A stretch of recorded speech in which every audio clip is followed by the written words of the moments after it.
बीवी और ताक झांक।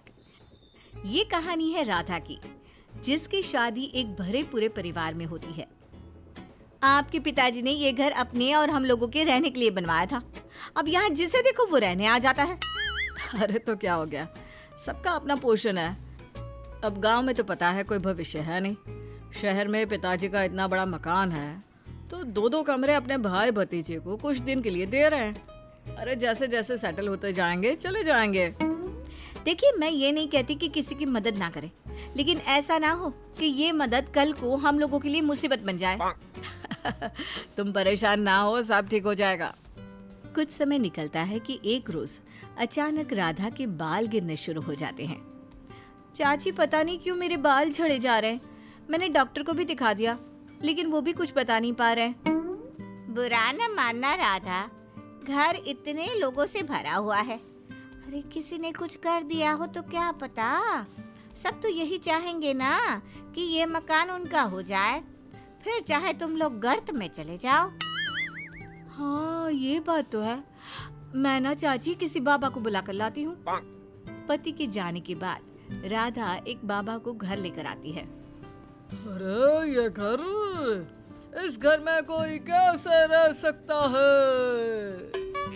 क्यों बाबा, क्या हो गया? इस घर में बुरी आत्मा का साया है। यहाँ कोई शुभ कार्य कभी नहीं हो सकता है। राधा परेशान हो जाती है और शाम को पति को सारी बात बताती है। तुम बाबा को लेकर आई थी? अरे राधा, क्या हो गया है? तुम तो पढ़ी लिखी हो। मेरे बाल लगातार झड़ रहे हैं, डॉक्टर भी नहीं समझ पा रहे कि क्या हुआ है। तो और क्या करती मैं? तुम इन लोगों को बोलो कि मेरा घर छोड़ के चले जाए। तभी वहाँ राजेश की चाची आती है। ये लो राधा, राजेश, मैंने इडली बनाई है, खा लो। वैसे तुम लोग अगर सहारा ना देते तो हमारा पप्पू कैसे पढ़ाई शहर में पूरी करता। हम लोगों के लिए तो तुम लोग ईश्वर की तरह हो। राधा तुरंत उन्हें झड़क देती है। ईश्वर होते तो यूं जादू टोना ना हो रहा होता इस घर में। मेरे बाल झड़े जा रहे, न जाने किसने क्या कर दिया है। अरे बेटा, वो तो मौसम बदल रहा है। बदलते मौसम में तो सबके बाल झड़ते ही हैं। अच्छा, चलती हूँ मैं। चाची सही तो बोल रही थी राधा, बदलते मौसम में सबके बाल झड़ते हैं। और देखा चाची कितनी दुआ देकर गई, ये तुम्हारे बच्चों के काम आएगी। राधा को न जाने क्यों पति की बात समझ में नहीं आती। फिर एक रोज, माँ देखो ना, मेरे ससुर ने शहर में बड़ा मकान क्या बनाया। उनके सारे रिश्तेदार हमारे घर में एक एक करके रहने आ रहे हैं। पूरा घर एक छोटा सा मोहल्ला लगता है। आपको तो पता है घर में कैसे रहती थी मैं, मेरा कमरा बस। देख राधा, तेरा घर नहीं बंगला है। लोग 2 कमरों में संतुष्ट हो जाते हैं। तेरे ससुर ने तो 40 कमरों का मकान बनाया है। बेटा, परिवार में कोई एक भी तरक्की कर लेना तो पूरे परिवार को सेटल कर देता है। तेरे ससुर ने वही किया। तू खुद को भाग्यवान समझ कि तुझे लोगों की मदद करने लायक ऊपर वाले ने बनाया है। फिर सबका अपना अपना किचन है ना, कौन तेरे साथ खा रहा है? तुझसे तो माँ बात करना ही बेकार है। क्या बोलूं मैं, घर को धर्मशाला बनाकर रखा है रिश्तेदारों ने। राधा के जीवन का ये रोना अब परमानेंट हो गया था। अब वो ना अपने बच्चों पर ध्यान देती ना खुद पर, बस सारा दिन ये देखती रहती कि कौन क्या कर रहा है। एक दिन, अरे राधा, क्या बात है?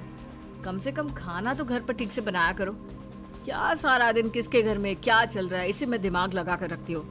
अरे पता है, कल वो तुम्हारी ताई के जो बेटा बहू यहाँ रह रहे हैं ना, उनकी किचन से चिकन बनने की महक आ रही थी।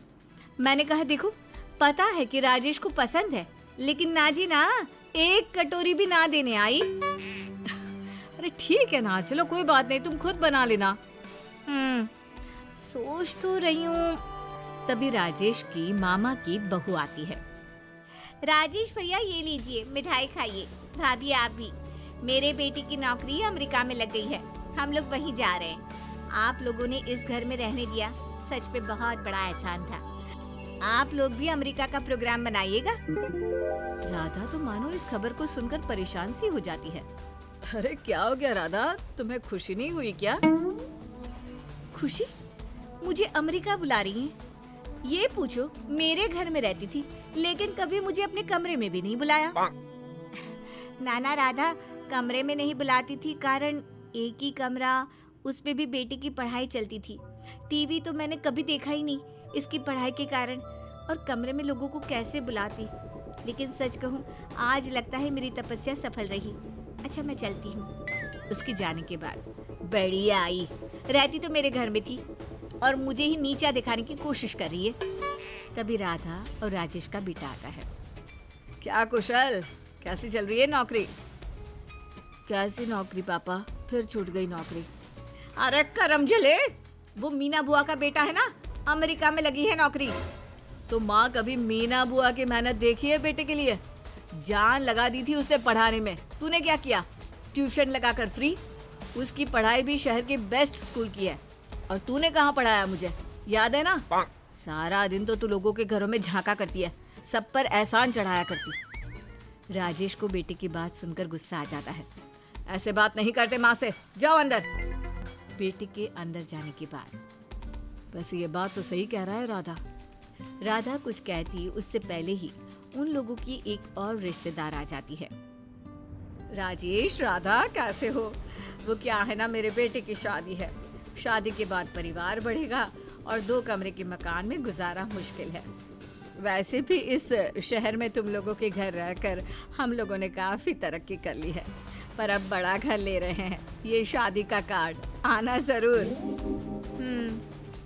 अब कुशल की भी ना हम लोग बहुत जल्दी शादी करने वाले हैं, तो आप भी आइएगा पक्का। रिश्तेदार चली जाती है, लेकिन राधा को एहसास होता है कि वो सारा दिन सिर्फ एक ही समस्या को लेकर पूरी जिंदगी उसी के बारे में सोचती रह गई, जबकि वो और भी बहुत कुछ कर सकती थी। राधा भी अपने बेटे के लिए लड़के ढूंढना शुरू कर देती है, लेकिन लड़की का बाप कहता है, अरे कैसे कर दो शादी, बस घर बड़ा देखकर? पहले ये बताइए कि लड़का करता क्या है? कुछ करेगा तभी तो बड़ा घर चलेगा। बड़ा घर है, वो भी शहर में। अरे बहन जी, सब था, फिर भी लड़के को नहीं बना पाई। क्या करती रही सारी जिंदगी। माफ कीजिए, हमें आपकी लड़की का रिश्ता मंजूर नहीं है। देखा, हम लोगों के घर में ही रहकर लोगों ने इस शहर का फायदा उठाया है, वहीं तुमने लोगों के घर ताक झांक करने के चक्कर में कुछ नहीं किया। सच्ची मुझसे बहुत बड़ी गलती हो गई। मैंने सारा जीवन दूसरों की जिंदगी में ताक झांक करने में लगा दिया, और अपनी लाइफ, जीवन सिर्फ एक बार मिलता है ये तो मैं भूल ही गई।